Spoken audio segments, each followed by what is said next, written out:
Hello and welcome to Mariners TV. We are back for episode 7. I am Carly and we have here Tyson. Guys, welcome back. Yeah, we've got a huge show coming up today. I guess, as some of you would have seen on social media, there's been a really big announcement today from Football Federation Australia, who have released their 11-point plan. So we're lucky to be joined by Central Coast Mariners CEO Shaun Mielekamp to unpack the 11-point plan and talk about what that might mean for the Central Coast Mariners and for the A-League.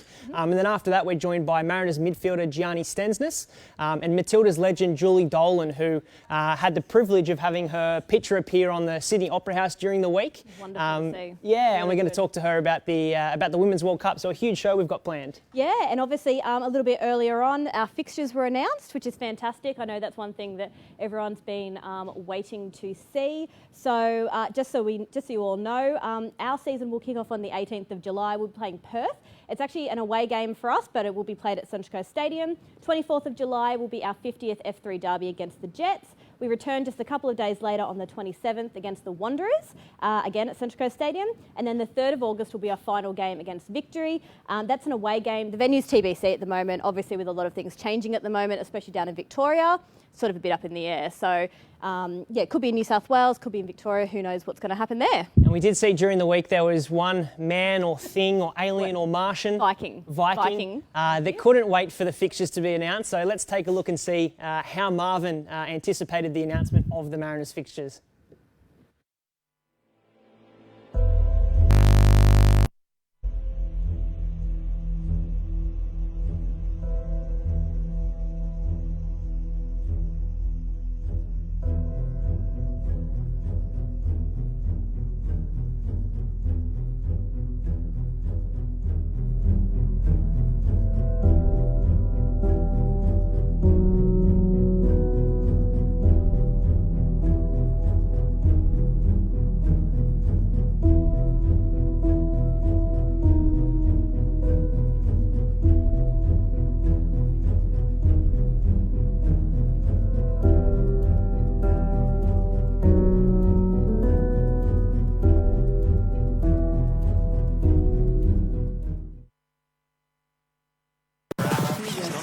And stolen away by Silvera. He has been electric, and what a finish for Sam Silvera. Beautifully into his pass. Tommy Earl, ball furthest forwards. And wide right with the chance. Oh, what a goal from Milan Djuric. It is 2 in 2. Murray slides it to Djuric for the strike. Oh, what a stunning opening goal from the Central Coast Mariners. It's a cracker.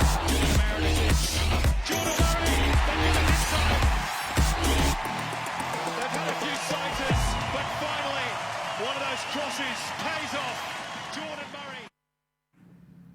Murray. Fantastic to have some football back at Central Coast Stadium. I can't wait. And another person who cannot wait is our CEO, Shaun Mielekamp. Welcome. Cheers. Thanks for having me on. Welcome back, as you always say. Thank you. Yeah.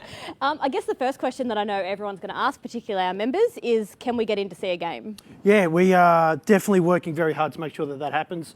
I'm personally very passionate to make sure that all our members get to as many games as we can. I'm really excited by the fact that we've got 3 games locked in at the moment with an away game against Perth. We're still working through the details, still got to work with the FFA, still got to work with the stadium on that, and also Perth Glory as to how it works for their game. But I'm really passionate to get our members into the games. Of course, it's a COVID environment, so we have no idea what the situation's going to evolve to be, but fingers crossed we all get there. And we still don't know where that Melbourne Victory game is, so why not have 4 at home? Well, the biggest game there, I think, for a lot of the fans is the 50th F3 derby. Sorry, it's a bit of a mouthful. We were reading the Newcastle Herald, and Laurie McKenna was saying that game might be taken to McDonald Jones Stadium. Can you update the members? Is there any truth in that rumour? Well, I think I was drinking a coffee when I heard that. It sort of went like that when I sort of heard that. And look, I think that came from initially when there was no crowds and no opportunities, and the Warriors were just announced to be at Central Coast. That maybe Mr. McKenna got a little bit ahead of himself up there, hoping that they would host our derby. But I'm very proud to say that they'll be here. What we don't know is, generally that game is reciprocal rights. Mm-hmm. It's highly unlikely we will be able to get there. Sorry for Jets fans on that, but we don't know yet, and we'll see how that all plays out. Yeah, and what's the update on more of a club level, I guess, the administration of football? Now that we're starting to move out of this COVID period, what can we see moving forward? Yeah, it has been a really tough time for the club and a far tougher time than I had expected. I do want to take the opportunity for all the staff and the players who've gone through unbelievable stuff. It's been really challenging, and for those that put themselves aside and went above and beyond to keep the club coming through, particularly to those people and players know who they are. I just want to say big thanks, because you helped us get through this period where we've come out of the period, so we've come through the toughest bit, and we can see it, and we can get through this. I believe we can get through anything, and that's what's given me a lot of energy. Those who have been in and around me, friends, family and staff, have sort of seen the highs and lows that have been in and around, but to be where we are now, to know that we've got through this period, there's a future in place, Fox broadcast is in place. I've often said the battle for survival is real. It hasn't gone away, but I tell you what, it feels like we've gone through the lowest ebb, and I'll say it again, if we can get through this, I believe we can get through anything. Yeah, for sure. Shaun, I think one thing, I guess the tough questions that the fans are asking is, there's one thing to battle for survival, but I guess what fans sign up for a football club is a successful football club. Even before COVID, there were some very tough times. So I guess, what can you say to the members to answer their questions about what does the future for the Mariners look like? When can we see the team, I guess, back to the glory days of when they were, winning more football games than losing, and bringing players through to national teams? I guess, what can you say to the fans about the future of the Mariners to give them, I guess, some positivity about where things are headed? Yeah, I think that's the number one question I've been asked in my whole time as CEO is exactly that question. And over the course of years, had to answer it in different ways for different reasons that's there. And again, there's no sort of magic wand to answer that question, but football's changed now. So with the 11-point plan, that's been released by James Johnson and the FFA today, to what we've gone through with COVID, to what we now sort of really understand for us as a club, to where Stage is taking things, and to all that, things have changed, and it is a different landscape for us. And now has created the opportunity for us to really not only self-reflect and really dig down into what has been holding us back, but also make sure that we get very clear on what our identity is moving forward. The club always talks about, really fighting hard for the community and being a development club, but really narrowing that down and understanding that.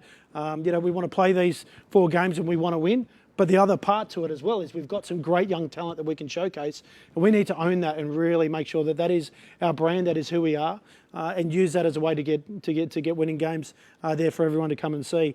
I think there's a lot more clarity for us as a club. There definitely is for myself in that, and after plenty of long conversations with a lot of people, that is one thing that I see that we come out of this with a much better perspective on what we need to achieve. Well, I guess 2 things that you mentioned there that the fans are so passionate about are the Central Coast and about football. And I guess during the COVID period that had been tough enough, there's been rumours, obviously, that the club may relocate, the club may fold. I guess, can you give any updates to the members as to what the situation is with the owner in Mike Charlesworth, with the rumours about the club looking to move?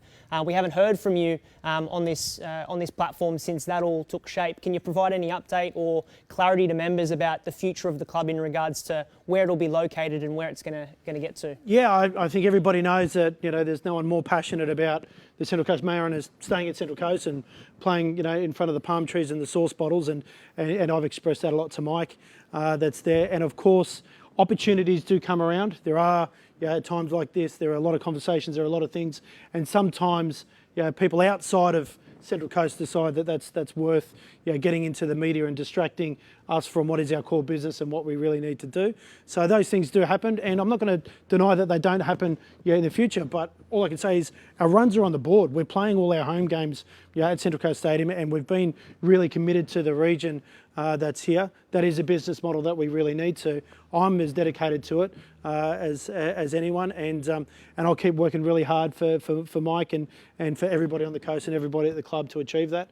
I've made that position very clear for Mike and everybody, and again, I believe in this region like no one else, and I've said it many times. We are the only market where football, we are the number one sport from under sixes all the way through to the A-League. We've got an unbelievable football ecosystem that's here. Great relationship with Central Coast Football, great relationship with Central Coast United, great relationship with Central Coast Sports College. So we've got all these ingredients. We've got more kids playing than we ever have had before. We've got more coaches with great experience that are in the market.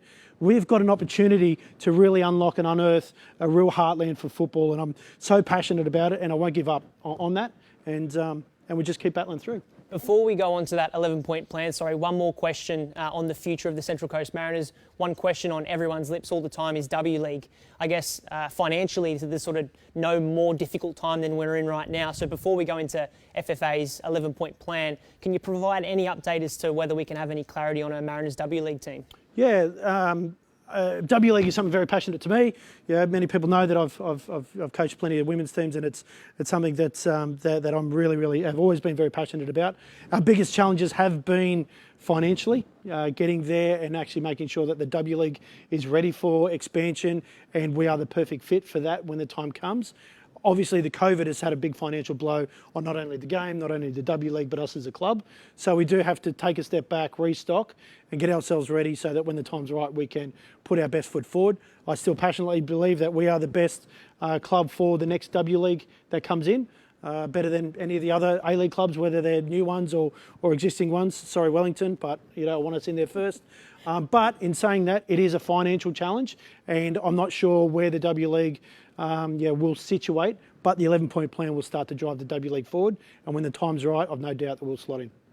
And so, as you mentioned, James Johnson announced our 11-point plan today. Did you want to talk us through, I know there might be plenty of people that were at work or at school and aren't quite sure what it is. Can you give us a bit of a rundown and how it will actually impact us as a club? Yeah, so the 11-point plan, I was fortunate enough to be on the call as it was presented by James Johnson to the A-League chairman and the A-League CEOs today. And James had just finished presenting that to all the member federations that's there. So I was really looking to communicate that to everybody in the game. And the thing that I really took from this is the document is a working document. It will change and will evolve, and is really about the future of football. And there's been papers before. There's been plenty of white papers that have come out from FFA, but this one is designed to change. And James has asked everyone to be open to change, to help drive change and be the champions of change through this. And that's what our game needs right now, is to drive through to that. So that for me, overarching, this is a paper about changing the game for the better, overall, start to finish. And the sooner we can get into this, the better. It is a great document. I really applaud James and everybody at the FFA and Chris Niku for putting it together. I think it's got so many good things and good points that we've all been talking about for so long. And now we've got a chance to really get into it. There are 11 points, and I might even, I suppose, go through. Yeah, do you think I think the fans at home have it on the screen now, so maybe if you could talk to the 11 points and maybe just give a bit more meat to the bone on what each of those points mean for Australian football. Yeah, it starts off where it should, around the football identity. What is the brand of football? What does Australian football look like? The reference was made about German football. You know what the Germans are going to bring to the World Cup. You know what the Bundesliga is about, and you know what grassroots is designed to do. And I think that's a really good example of a country and a sport that has got a good, clear identity, and it's about establishing that. And to do that flows right into the next point, which is changing the brand narrative. So there's so many good stories, there's so much history that's there. So fixing the narrative for football. The third one I think is really interesting. For me, the key takeout that I've got is it really speaks to a transfer system. Personally, I'm very passionate about it. I think it's really important for our club that we have a transfer system in place, but it's also a transfer system that looks after the whole of football, not just the A-League component. So a good domestic market comes through there.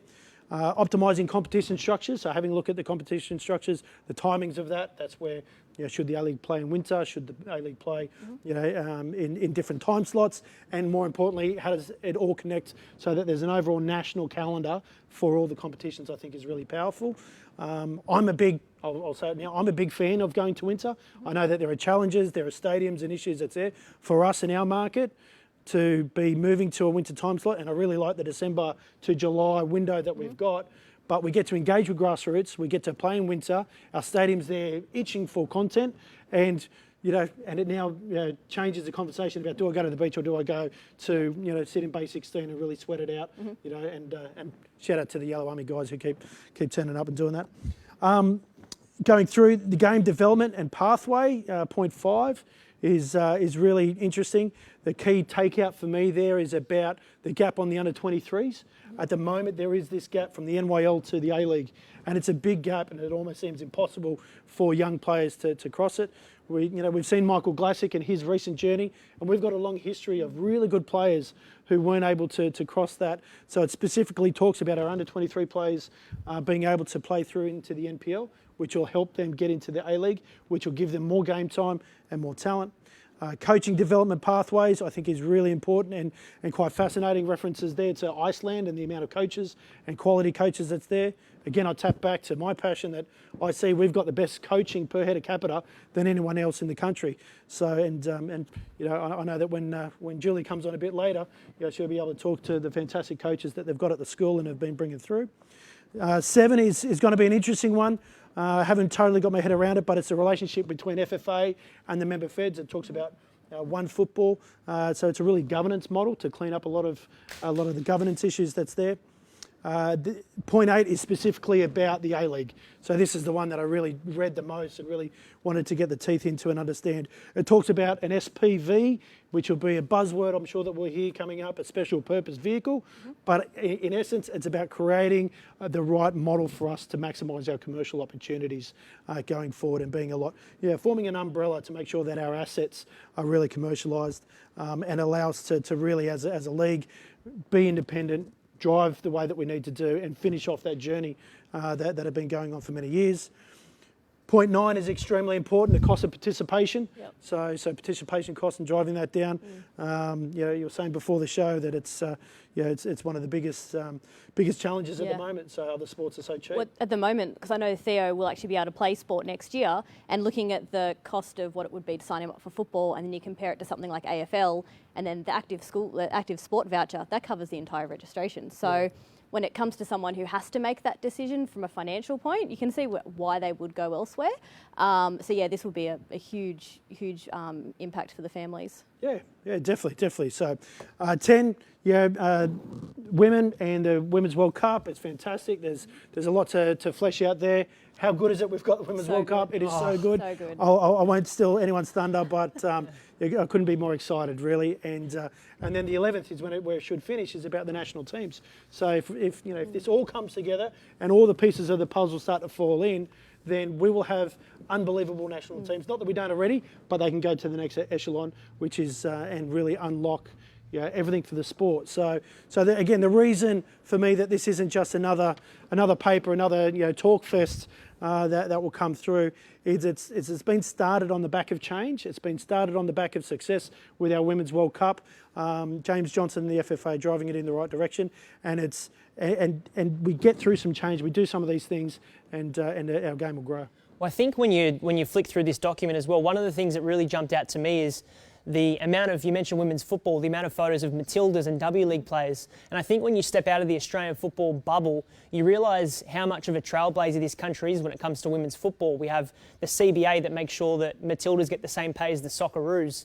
W League, quite similar with the W League, A League minimum remuneration. So we're real trailblazers in that. But I guess just lastly on the 11-point plan, you were lucky enough to have a bit of a look before everyone else. You've had a bit of a time to digest it and maybe talk to other A-League CEOs. What's your opinion on the document as a whole? What are you hearing and what do you think is going to be the biggest impact on Australian football from this plan? Yeah, I think the biggest impact will be around the governance model.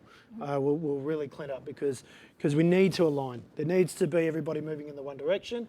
It will unlock so many doors, whether it's at government level or facilities, but generally it'll unlock that massive participation base that we've got. So there's a big part and a big challenge in getting through for that. But the whole ecosystem coming together for me is what it's really about. When I really kick back and I think about what does this mean for us, it can really mean that there's going to be more opportunities for Central Coast kids and more opportunities for them to play and more opportunities for them to actually progress and get through and actually have a successful football career.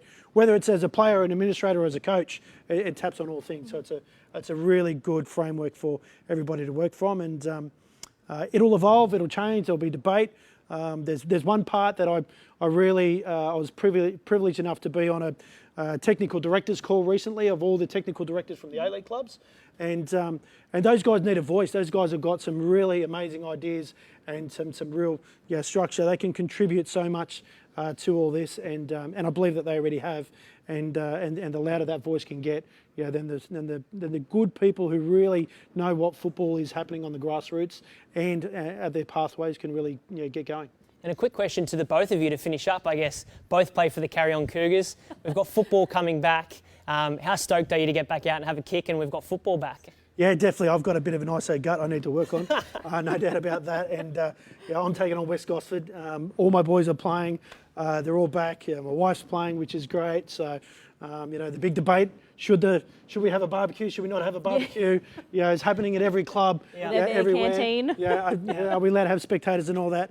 And I can't wait. I just can't wait. It's right through my veins and in the family. So for me, it's unbelievable. I can't wait. No, I can't wait. I've been counting down the days and trying to remember how to play again. Very good. Well, Shaun, I think that's everything. It's been great to talk through the 11-point plan. It's great we've got football back this weekend.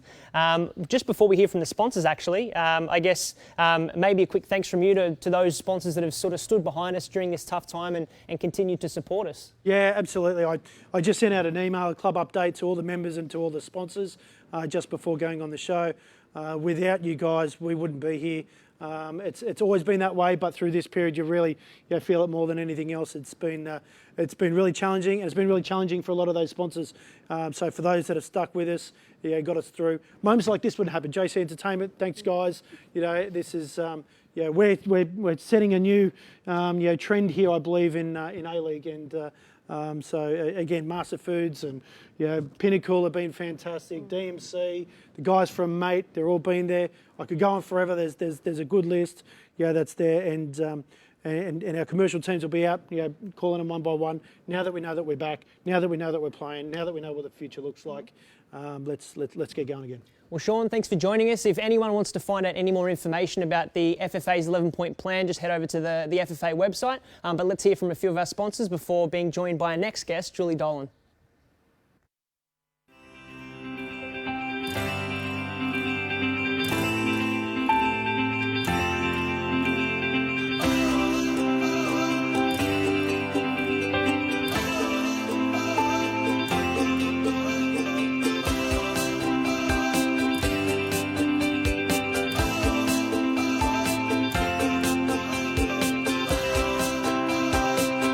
Cabs will get you there.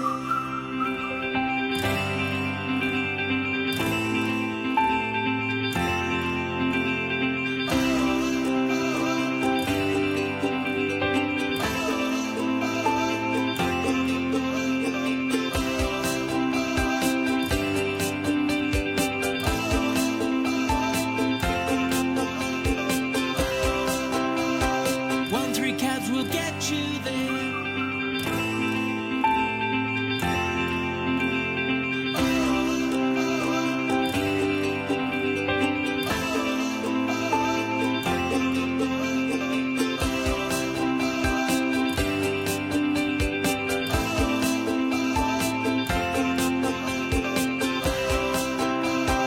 1-3 Cabs will get you there.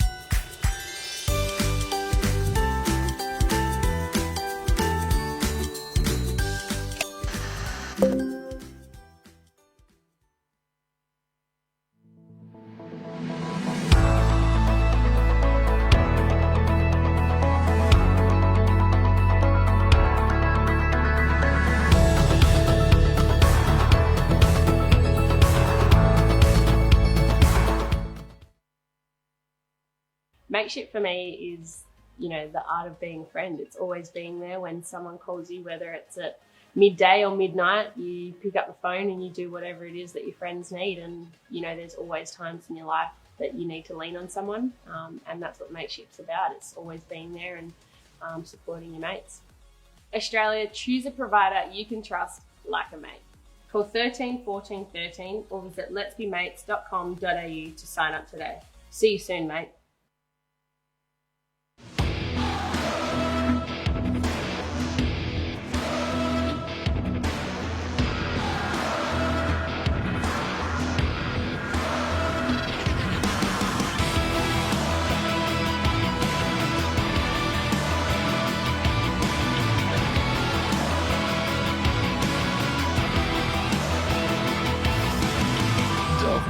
Mining and construction, delivering the right people to the right places.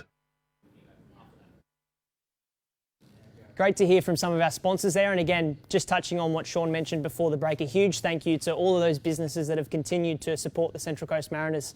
Our next guest, it is an absolute honour to be joined by a legend of Australian football. And we're really, really proud, I guess, to welcome Julie Dolan. So, Julie, are you there? I'm here. How's everybody? We're going well, thank you. What we wanted to ask you first, Julie, was the amazing thing that happened during the week. We were sitting around, we were waiting to find out whether or not we'd be able to host the Women's World Cup. And then all of a sudden, we see your picture on the sales of the Sydney Opera House. Can you please talk us through, I guess, the moment you're sitting there in Sydney Harbour, you see your image on the Sydney Opera House? That must have been an incredibly proud moment for you. Yes, it was temporarily, but then I think what the images represent is even more important, and that's, we start with one of the early pioneers, we finish with one of the great superstars at this point in time, and the FFA, I thought, did a really good job. They captured the whole story in between. It was a 2-minute loop, and so they captured the grassroots movement, the volunteers, the families, everyone that's really important. And I thought it was really, really well done. And I guess another big question is Women's World Cup coming to Australia in 2023. Does it feel real? It doesn't feel real. And I feel like I've had some of that, the green whistle stuff that the paramedics, it's a bit like happy gas, and you sort of, your head's off in the stratosphere, and you sort of got a big silly grin on your face for a lot of the time. And I was talking to one of the guys from FFA today, and I said, I'm only just starting to come down, thankfully. How about you guys? Yeah, same as you. I think, like everyone else in Australian football, you sit there and, with these things involved with FIFA, when the decision's out of your own hands, you never really know what the decision's going to be. Setting the alarm, waiting for the announcement, and sort of in the back of your head going, please don't get too excited, just in case. But it was amazing. And I think when Gianni Infantino, when he said the country that is getting the World Cup, did the same thing. For me, I was like, it's going to be Colombia. So it was almost like a big sigh of relief. But Julie, I guess on that point, for someone who has dedicated their whole life to women's football, can you provide an insight as to what the potential this has for, I guess, for football in Australia, for women's football, for women's sport? What sort of an opportunity does this provide Australia to host a World Cup? Well, it's enormous and very significant.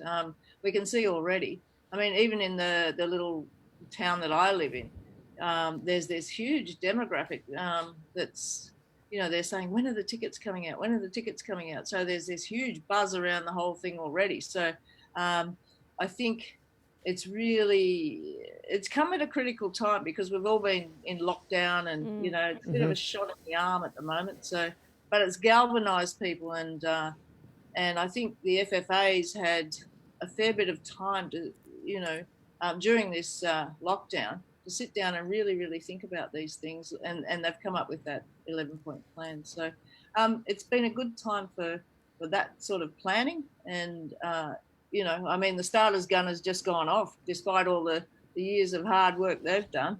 So really looking forward to what it's going to bring to the country and women's sport in general across the world. The superstars of the US team, they're on Twitter and they're saying, well, I'm going to go for another 2 or 3 years just so I can come down and play. So it's resonated everywhere. Before we go on to a question about the W League, I just wanted to ask you, Julie, as someone who played for the Matildas so many times, as a player, what would it have meant to you to play not only in a World Cup, but a World Cup on home soil? Oh, Well, that's the ultimate, isn't it? The home cup on the World Cup on home soil. Not too many people get to do that. So it really is a significant event for those that will take part in it. But yeah, I did play in a pilot World Cup, and nothing on the scale of this, and nothing on the scale of any other recent tournament that the Matildas have been involved in. But it's unimaginable. It's difficult to describe the pride that you feel. You must have to. You might have to dust off the boots and see if you can get a run in 3 years' time. Or even, as you were saying, I don't think they'll need me. I think, as you were saying before, even the day, obviously, of the announcement, I was just walking around the local Westfield and I saw two girls who would have been around, 11, 12, and they were wearing Matilda's jerseys. And I was just thinking, how good is this? Like, I didn't expect to see it, but it sort of really gives you that sense of pride, and it's really fantastic. It is. Like I was saying before, the demographic is so wide. I'm talking to 60, 70-year-old people saying, "Are you going to the games?" And they're saying, "Well, yeah." And then you see, not only young girls but young boys as well, which is and families, lots of families, and it has a different feel to, it has a different feel to other sports. And I guess moving, more locally here, with the W League, do you think that all this talk about women's football, is this now the time that we talk about expansion, and does it open up the conversation again? It does open up the conversation, and that conversation has always been open, and I know Shaun's works tirelessly on it. And I know, those of us who aren't privy to all that information, we think, oh, well, why can't we just, be the next team in the league? And it's not as easy as that. So difficult for us to understand all the ins and outs. But, trust me, Shaun's doing his utmost to get it here. And on the W League, I guess we've seen probably more recently than ever so many of our best talented players, like Sam Kerr, Caitlin Ford going to play in Europe, which is fantastic for the game. How do you see the W League going forward? Do you think it's important that we keep our best players here? Do you think it could be a really good breeding ground for young players to send them on to Europe? I'd just be really keen to hear your insights on, what does the announcement of the Women's World Cup do for the future of the W League as a whole? I think people will realise, okay, so all our top players did come from the W League.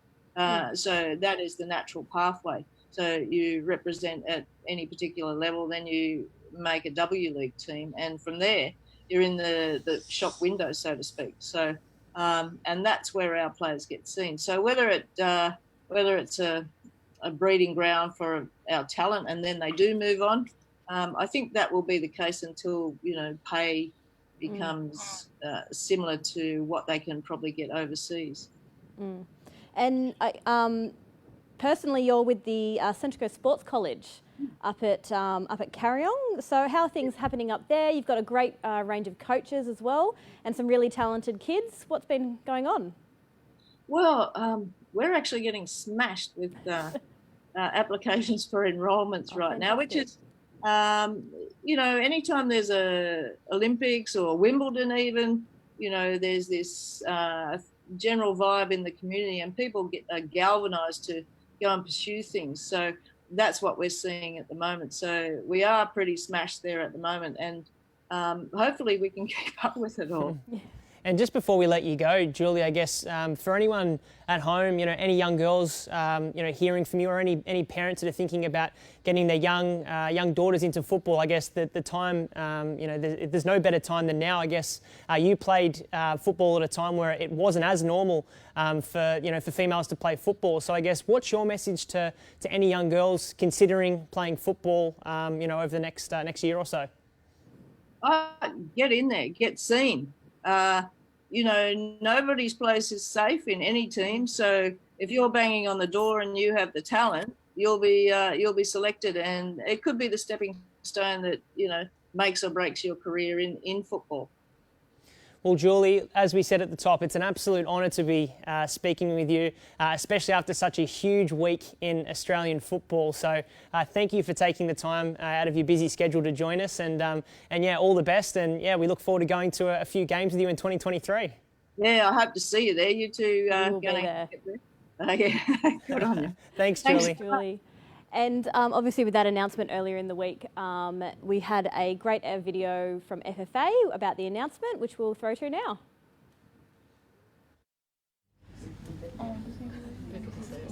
Who's that, Jada?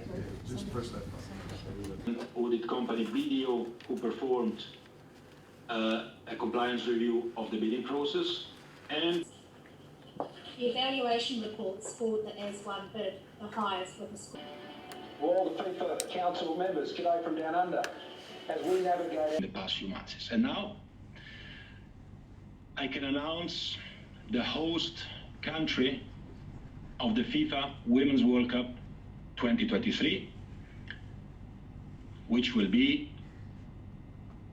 Australia.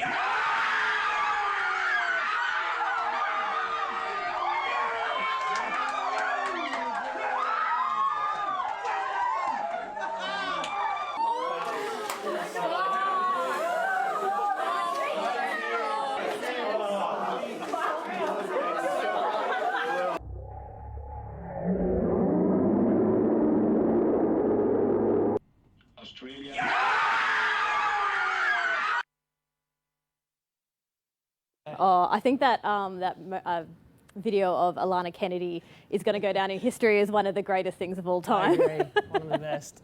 And so the boys have been back at training now for over a week, and so we are now joined by our midfielder Gianni Stensness. How are you going?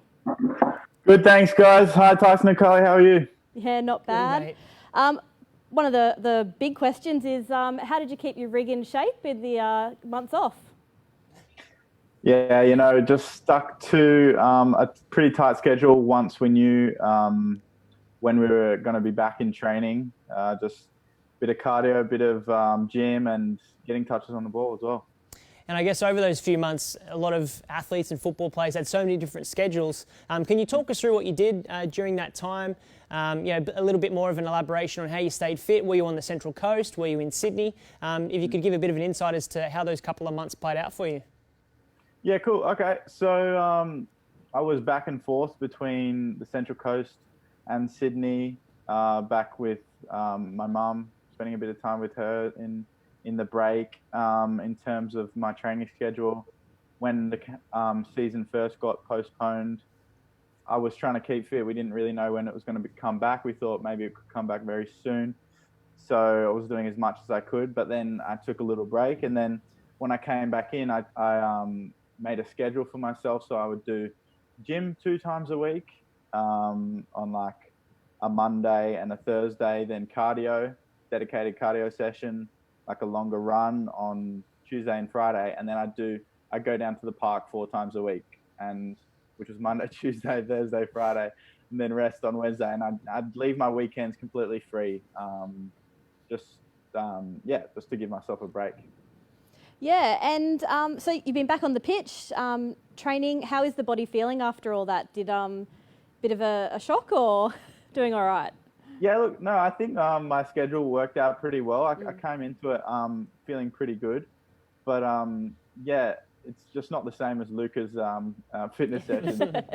So yeah, it was good. It was good training that I did on my own, but it's always really different coming back into that team environment. Playing small-sided games, you know, it's a fitness that you can't really get training on your own. So, yeah. And Gianni, I guess for the fans at home who don't know your playing history, you've got quite a unique journey actually from sort of where you started in Sydney. You obviously had an amazing campaign with the 20s World Cup. You spent some time at Wellington. I guess can you step us through your career, sort of starting from playing football in Sydney? You transitioned back into the MPL, A-League. It'd be great to sort of hear how that journey's started from when you were a young boy playing football. Yeah, cool. All right. So I jumped around clubs when I was younger. I ended up, when I was 16 years old, I lived in Sweden for a year doing exchange, going to school over there and playing football as well. Then I came back from that, went to a club called Northbridge, and they're affiliated with Central Coast Youth. Well, it's now North Shore Mariners. So then I came to Central Coast, spent about a season and a half here, and then moved back to Manly United, which is the MPL side, And then from there, they had links to Wellington Phoenix, and I moved over there. And my dad's originally Kiwi, so he was pushing for me to, get my Kiwi passport, join the national team there. That the whole World Cup was going to go on, so he really pushed for that, and I jumped at that opportunity and ended up at the World Cup with New Zealand, and that was, I think, a huge factor in my career taking off, getting on the world stage and really preparing for that World Cup the best I could and putting everything into that. And that really, the team's results there and how I played kind of kicked off my career. And then I came back and joined the Mariners and had a good first season personally with them, starting a lot of games and impressing stats. So hopefully I can continue to do that for the club. Before we go on to the fan questions, I just wanted to touch on that 20s World Cup. You had a viral moment there. You hit a ball that I think is still travelling. Can you just talk us through that? Did you know off the boot that it was going in? How crazy was it picking up the phone and seeing how many people had seen that goal? I guess as a young player, tell us about that experience.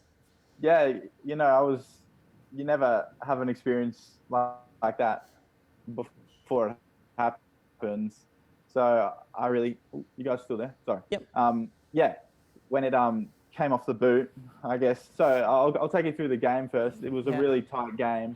We were actually playing against Norway and Erling Haaland, who's gone huge now. So, and it was about the 75th minute, and then balls popped out to me and I've hit it. And no, you never really know with those kind of shots whether it's gonna go flying over the bar or whether it's gonna go in, and then it's just gone in. And I think the emotions of that moment, it's actually hard to remember exactly because it was so emotional, and so I've forgotten a lot of it, but I can see the emotions on my face on the video, so that reminds me a little bit. Oh, fantastic. So as we did mention, a couple of our fans did send in some questions. So our first one we've got is, what is it like living with Lewis Miller? You can be honest. We won't judge you. I'm not gonna say too much about that because no, it's pretty difficult actually. No, he's a great lad. We're really, really close. But yeah, it's like a dad-son relationship actually. I think. And we did ask Muzz this last week or last episode. His hair, has it changed since he's been back? He sort of bleached part of it and it went a bit. I don't know. It's hard to get a photo with him without his beanie on because he's hiding it all the time. But it's gone a bit. I don't know if it's blonde or orange or strawberry. You're gonna have to ask him. There's rumours doing the rounds that you were responsible for that haircut. Did you have anything to do with it? No, it wasn't me. I would never do something like that. All right, we'll go to the next fan question. Who is your favourite team to play against? Wellington Phoenix. Wellington Phoenix, why is that? Ex-club, know a lot of players there. The passion just comes like thick and hard when I play against them. I think the game I was one of the games I was most psyched up about last season was when we travelled to Wellington, and I was back in a town where I lived for 8 months and started and had my A-League debut. Oh, sorry, not A-League debut, but the club where I had my A-League debut. So yeah, that's probably my favourite team to play against. Beautiful. And our last one, which is, are you happy to have the home games to end the season? So as we mentioned before, there'll be 3 games at Central Coast Stadium. How will it be to sort of wrap the season up knowing that you'll be playing near the palm trees? Yeah, definitely. So happy that they're going to be held there. I think it's going to give us a big advantage, even though we don't know yet whether we can have the fans in the stadium or not. Hopefully that can come through. But the Sydney hub, I think, and especially being able to play at Central Coast Stadium is going to give us a huge advantage, and we're so pumped up to get back out there. Well, before we let you go, Gianni, we can't let you go without you giving us one little bit of dirt on Lewis Miller. Surely you've got a story for us or something on Lewis Miller that the fans would love to hear. There's many. I'm just wondering which are appropriate. I can see our media manager freaking out in the corner. All right. So I'm in Sydney, and this is over the break, and I haven't been up to the Central Coast for a while, but he's been there. And I come back, and the place is an absolute mess. And, you know, there's dishes in the sink. There's cockroaches in the dishes with mold in them. That's kind of, he's just too chill for his own good. He can't take care of anything. Well, we don't think Lewis Miller's ever going to die of a heart attack, so that's good to hear. But Gianni, thank you so much for taking time out of your busy schedule to join us. It's been great for the fans to hear from you, and we cannot wait to see you back out on the pitch, mate. Thanks so much for having me on, guys. Thank you so much. Thanks, Gianni. Cheers. See ya. Well, I think it's a bit of a theme. Players keep smashing Lewis Miller, so I think we maybe need to get him on to defend himself one week. Yeah, I think maybe next episode we'll get him on and we'll ask him about the dishes and if they've been done yet. But I guess before we wrap up, that brings us to the end of the show. Maybe just quickly, I guess, to recap on the games that we have coming up, if you just wanted to give the fans an update or a recap on the games we've got left. Yes. So 18th of July is our first game at Central Coast Stadium. We'll be playing Perth. So keep in mind, it is an away game. So obviously lots to work through, as Shaun mentioned before, with Perth Glory as to whether it'll be open up or not. 24th of July is against the Jets. It's our 50th F3 derby. So it would be fantastic to see the boys get a win. And especially if we can get fans in, it'll just make it so much better. 27th of July, we take on the Wanderers at home at Central Coast Stadium, and then 3rd of August is against Victory away. Again, venues TBC. Not sure what's going on with coronavirus at the moment, but so everything is changing really, really rapidly. So we're just encouraging everyone just to keep an eye on, your social channels and in your inbox if you're a member, and you get our updates. We'll be able to keep you informed as to what's going on. And with those games, there's a chance too that we're going to be able to take MarinersTV to game day, which for us is really exciting. We really hope you've enjoyed the show. And I guess if there's anything that you would like to hear from us or see in the show, hit us up on Twitter, either myself or Carly or the club. Let us know what you want to see on the show. But thank you for tuning in again. Thank you, Carly. Yes, thank you. And we look forward to... Sorry, just a real quick one. Thank you to everyone who purchased their Marvin t-shirts. Yes. People have started to receive them. People are posting photos up online and they look fantastic. Also a big shout out to the Ladies League. We spoke to Rose a couple of weeks ago. They did a special run of pink shirts because obviously their branding is pink and they are all over it. They've been fantastic supporters as well. Unreal. Well, thank you again for tuning in. We hope you enjoyed the show and we'll see you next time. See you then.